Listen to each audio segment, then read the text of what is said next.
Hello friends, welcome to Gomathi's Kitchen.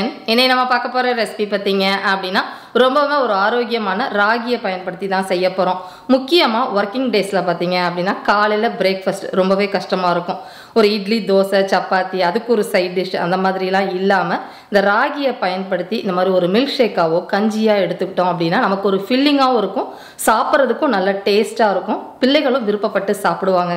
அந்த மாதிரி ஒரு 3 ரெசிபி தான் நம்ம இன்னைக்கு பார்க்க போறோம். செய்யறது ரொம்ப ரொம்ப ஒரு ஈஸியான ரெசிபி.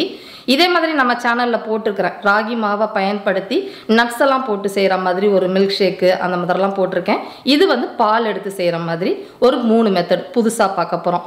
ரொம்ப நல்லா டேஸ்ட்டாக இருக்கும். அந்த ரெசிபியோட லிங்க் வேணும்னாலும் கீழே டிஸ்கிரிப்ஷனில் கொடுக்குறேன், செக் பண்ணி பாருங்கள். இப்போ வாங்க இதை எப்படி செய்யலாங்கிறத பார்க்கலாம். கோமதிஸ் கிச்சனை சப்ஸ்கிரைப் பண்ணாதவங்க சப்ஸ்கிரைப் பட்டனை ப்ரெஸ் பண்ணிக்கோங்க. உடனுக்குடனே அப்டேட் வேணும் அப்படின்னா பக்கத்தில் இருக்க பெல் பட்டனில் ஆல்ங்கிற ஆப்ஷனை மறக்காமல் ப்ரெஸ் பண்ணி வச்சுக்கோங்க. இப்போ இந்த ராகியை வச்சு நம்ம இன்றைக்கி 3 விதமான ரெசிபி செய்ய போகிறோம்ல. அதுக்கு பார்த்திங்கன்னா காலையில் பண்ண போகிறதுக்கு நைட்டே ராகியை ஊற வச்சுக்கணும். இந்த மாதிரி ஊற வச்சதுக்கப்புறமா பால் எடுத்தோம்னா இதில் பால் நல்லா வரும். இதை ஊற வைக்கிறதுக்கு முன்னாடி ஒரு 5-6 தடவை கழுவிடுங்க. அதில் சொங்கு இருக்கும், அந்த சொங்கெல்லாம் எடுத்துட்டு நல்லா தண்ணி ஊற்றி 8 மணி நேரம் ஊற வச்சுக்கோங்க. இப்போ இன்றைக்கி பண்ண போகிற ரெசிபிக்கு 1/2 கப் அளவுக்கு ராகி எடுத்து ஊற வச்சுருக்கிறேன். நல்ல பெரிய கிளாஸில் 3 கிளாஸ் நம்ம பண்ண போகிற ரெசிபி இதில் கிடைக்கும். இப்போ திரும்பவும் இதில் இருக்கிற அந்த ஊற வச்ச தண்ணியை ஊற்றி எடுத்துகிட்டு வந்துடலாம். இப்போ இதை நம்ம பால் எடுக்கிறதுக்காக அரைச்சிக்க போகிறோம். இப்போ அதுக்காக ஒரு பெரிய மிக்சி ஜாரை எடுத்து வச்சுக்கோங்க. இப்போ நம்ம ஊற வச்ச ராகியை சேர்த்துக்கலாம். கூடவே பார்த்தீங்கன்னா ஒரு 1/2 கப்லேருந்து 3/4 கப்பு தண்ணியும் சேர்த்துக்கோங்க. இப்போ நல்லா ஹை ஸ்பீடில் மிக்சியில் நைஸாக அரைச்சிட்டு பால் எடுத்துக்கலாம். இப்போ இதை வடிகட்டுறதுக்காக நல்ல நைஸாக இருக்கிற சல்லடை மாதிரி இருக்கிற வடிகட்டி எடுத்துக்கோங்க. இல்லைன்னா நீங்கள் சின்ன குழந்தைங்களுக்கு கொடுக்க போகிறீங்கன்னா வெள்ளை வேஷ்டி துணி இருக்குது பார்த்தீங்களா, அதில் கூட வடிகட்டிக்கலாம். ஏன்னா அதில் இருக்கிற அந்த சொங்கு செரிமான பிரச்சனை வந்துடும் சின்ன பசங்களுக்கு கொடுக்குறப்ப. பெரியவங்களுக்கு இந்த மாதிரி வடிகட்டியில் கூட வடிகட்டிக்கலாம். இப்போ பாலை நல்லா பிழிஞ்சு எடுத்துருங்க. மேலே எக்ஸ்ட்ரா வேணும்னா ஒரு 1/2 கப்போ 1 கப்போ திரும்ப தண்ணி ஊற்றி வடித்து சுத்தமாக பால் எடுத்துருங்க. இப்போ பால் எடுத்ததுக்கு அப்புறமா இதை நம்ம செடிங்களுக்கு ஏதாவது போட்டுடலாம், அதை யூஸ் பண்ண முடியாது. இப்போ இந்த ராகி பாலை வச்சு இப்போ நம்ம செய்ய போகிற ரெசிபி எப்படி செய்யலாங்கிறத பார்க்கலாம். இப்போ இந்த ராகி பால் பார்த்திங்கன்னா மெஷரிங் கப்பில் கிட்டத்தட்ட 1.25லேருந்து 1.5 கப் அளவுக்கு பால் நல்லா கெட்டியாகவே கிடச்சிருக்கு. அதை ஒரு பாத்திரத்துக்கு மாற்றிக்கலாம். கொஞ்சம் நல்லா அடிகனமான பாத்திரத்தில் காய்ச்சணுங்க, அப்போ தான் அடி பிடிக்காமல் இருக்கும். இதோடவே திரும்ப ஒரு கப் அளவுக்கு தண்ணி சேர்த்துருக்குறேன்.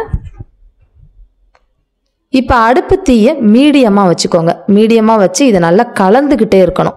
ஏன்னா இந்த ராகி பால் வேக வேக உங்களுக்கு நல்லா கெட்டிப்பட்டு வரும்.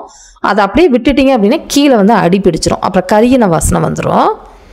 இதை வேக வைக்கிறதுன்னு பார்த்தீங்கன்னா மீடியத்துக்கும் லோக்கும் நடுவில் வச்சு தான் கிளறிக்கிட்டே நம்ம வேக வைக்கணும். குறைஞ்சது ஒரு 10 நிமிஷத்தில் உங்களுக்கு நல்லா வெந்து நிறம் மாதிரி கெட்டிப்பட்டு வந்துடும்.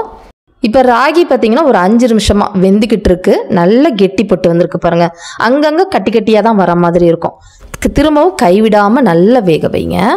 இப்போ பார்த்தீங்கன்னா ஒரு 10-12 நிமிஷத்துலேயே ராகி நல்லா வெந்து இந்த அளவுக்கு வந்திருக்கும். இப்போ வெந்த ராகி உங்களுக்கு பார்க்குறப்ப நல்லா மினுமினுன்னு இருக்குங்க, அதுதான் வெந்ததுக்கான அடையாளம். இதை எடுத்து நல்லா ஆற வச்சுடுங்க. ஆறுனதுக்கப்புறமா இந்த ரெசிபியெல்லாம் எப்படி செய்யலாங்கிறத பார்க்கலாம். இப்போ பார்த்தீங்கன்னா ஒரு 5-10 நிமிஷத்துல உங்களுக்கு நல்லா ஆறி இந்த அளவுக்கு கெட்டிப்பட்டிருக்கும். இதை வச்சு ஃபஸ்ட்டு ஒரு மில்க் ஷேக் பண்ணி காட்டிடுறேன். இப்போ இந்த மில்க் ஷேக் பண்ணுறதுக்கு ஸ்மூத்தி ஜார் அப்படி இல்லைன்னா மிக்சி ஜார் கூட நீங்கள் எடுத்துக்கலாம். இதில் ஒரு 1/2 கப்பு போல் இந்த வெந்த ராகி களி மாதிரி இருக்குங்க இல்லையா, அதை சேர்த்துக்கோங்க. இதிலே பேரிச்சம்பழம் இனிப்புக்கு இதுதான் சேர்த்துக்க போகிறோம். ஒரு 2 பேரிச்சம்பழத்தை விதையை எடுத்துட்டு சேர்த்துருக்குறேன். கூடவே பார்த்தீங்கன்னா செவ்வாழை சேர்த்துக்கிறேன். குழந்தைங்களுக்கு செவ்வாழை கொடுக்கறது ரொம்ப ரொம்ப நல்லதுங்க. பசங்களுக்கு கொடுக்க போகிறீங்க அப்படின்னா கட்டாயமாக கிடைக்கிறப்ப செவ்வாழை எடுத்துக்கோங்க. இல்லைன்னா உங்கள்கிட்ட என்ன வாழைப்பழம் கிடைக்குதோ அது சின்ன சைஸில் ஒரு வாழைப்பழம் சேர்த்துக்கோங்க. இப்போ இதுலேயே நல்லா காய்ச்சி ஆற வச்ச பால் ஒரு 1/2 கப்லேருந்து 3/4 கப் அளவுக்கு சேர்த்துக்கோங்க. முதல்ல கொஞ்சமாக பால் ஊற்றி அரைச்சிக்கலாம். அதுக்கப்புறம் தேவையான அளவு பால் வேணும்னாலும் நீங்கள் சேர்த்துக்கலாம். இதை ஒரு 5 நிமிஷத்துக்கு ஹை ஸ்பீடில் அரைச்சி எடுத்துகிட்டு வந்துடுங்க. இந்த மில்க் ஷேக் வந்து ரொம்ப நல்லா டேஸ்ட்டாக இருக்கும். கொஞ்சம் குழகுழப்பாக இருந்தால் தாங்க இது டேஸ்ட்டு நல்லாயிருக்கும். நல்ல ஒரு ஃபில்லிங்காக இருக்கும். கட்டாயமாக ட்ரை பண்ணி பாருங்கள். இப்போ முதல்ல செய்கிற ஒரு மில்க் ஷேக் ரெசிபி முடிஞ்சிருச்சு. அடுத்ததாக பார்த்தீங்கன்னா அதே ஜார்லேயே ஒரு பச்சை மிளகாய் காரத்துக்கு சேர்த்துருக்குறேன். இப்போ இந்த வெந்த களி ஒரு 1/2 கப் அளவுக்கு சேர்த்துக்கோங்க. வேணும்னா இதில் நீங்கள் 2 மிளகு 2 சீரகம் கூட சேர்த்துக்கலாம். அதுவும் டேஸ்ட்டு நல்லாயிருக்கும். நான் போடலை. அடுத்ததாக வெண்ணெய் எடுத்த மோர் உங்களுக்கு தேவையான அளவு. இப்போ 1/2 கப்பு நம்ம அந்த களிக்கு வந்து பார்த்திங்கன்னா 3/4 கப்பு மோர் சேர்த்துருக்குறேன். கூடவே தேவையான அளவு ஒரு 1/2 டீஸ்பூன் உப்பு போட்டு இதையும் நல்லா மிக்சியில் 5 நிமிஷம் ஹை ஸ்பீடில் அரைச்சி எடுத்துகிட்டு வந்துடுங்க. இப்போ அடுத்ததாக நம்ம கொஞ்சம் கூழ் டேஸ்ட்டில் தாங்க இது இருக்கும். ஆனால் ரொம்ப நல்ல ருசியாக இருக்கும். பால் எடுத்து செஞ்சதுக்கு ட்ரை பண்ணி பாருங்கள். இப்போ 2 ரெசிபி நம்ம செஞ்சு முடிச்சாச்சு. இப்போ கடைசியாக செய்கிறதுன்னு பார்த்திங்கன்னா சூடாக குடிக்கிறதுக்காக எடுத்துருக்கிறேன். மிச்சம் இருக்கிற அந்த ராகி அந்த களியை வந்து கொஞ்சமாக தண்ணி ஊற்றி அந்த கட்டிகளை கரைச்சி எடுத்துக்கோங்க. இதில் தேவையான அளவு இனிப்புக்கு நாட்டு சர்க்கரையோ அப்படி இல்லைன்னா சாதாரண சர்க்கரையோ எடுத்துக்கலாம். நான் வந்து ஆர்கானிக் சுகர் 1 டேபிள் ஸ்பூன் அளவுக்கு எடுத்துருக்கிறேன். இப்போ முதல்ல இதெல்லாம் கட்டிகள்லாம் கரைஞ்சி அந்த சர்க்கரை கரையட்டும். இதை ஃபஸ்ட்டாகவே நீங்கள் செஞ்சு முடிச்சிடலாம். அந்த ராகி நம்ம காய்ச்சினப்போ சூடாக இருந்துச்சு பார்த்தீங்களா, அப்போ கூட நீங்கள் இதை செஞ்சுக்கலாம். நான் இப்போ கடைசியாக செஞ்சதுனால அது கட்டி கட்டியாக இருக்குது. அதனால் விஸ்கில் முதல்ல அதை நல்லா வந்து கட்டிகள்லாம் உடச்சி விட்டதுக்கப்புறமா இதில் காய்ச்சின பால் சேர்த்துக்கலாம்.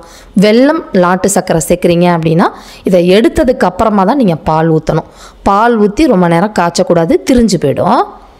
இப்போ பார்த்தீங்கன்னா நல்லா அந்த காய்ச்சி நல்லா ஒரே மாதிரி ஸ்மூத்தாக வந்துருச்சு இல்லையா. எந்த அளவுக்கு உங்களுக்கு சூடாக வேணுமோ அதுக்கேற்ற அளவுக்கு காய்ச்சி எடுத்து வச்சுருங்க. இதே மாதிரி இந்த 3 ரெசிபியுமே கட்டாயமாக ட்ரை பண்ணி பாருங்கள். நல்ல ஒரு ஃபில்லிங்காக இருக்கும், நல்ல ஒரு சுவையாகவும் இருக்கும். இதே மாதிரி அளவுகளோட செஞ்சு பார்த்துட்டு எப்படி இருக்குங்கிறத கமெண்ட் பண்ணுங்கள். வீடியோ பிடிச்சிருந்தாலும் கமெண்ட் பண்ணுங்கள், லைக் பண்ணுங்கள், ஷேர் பண்ணுங்கள். மறக்காமல் கோமதிஸ் கிச்சன் சேனலையும் சப்ஸ்கிரைப் பண்ணி வச்சுக்கோங்க. தேங்க்ஸ் ஃபார் வாட்சிங்.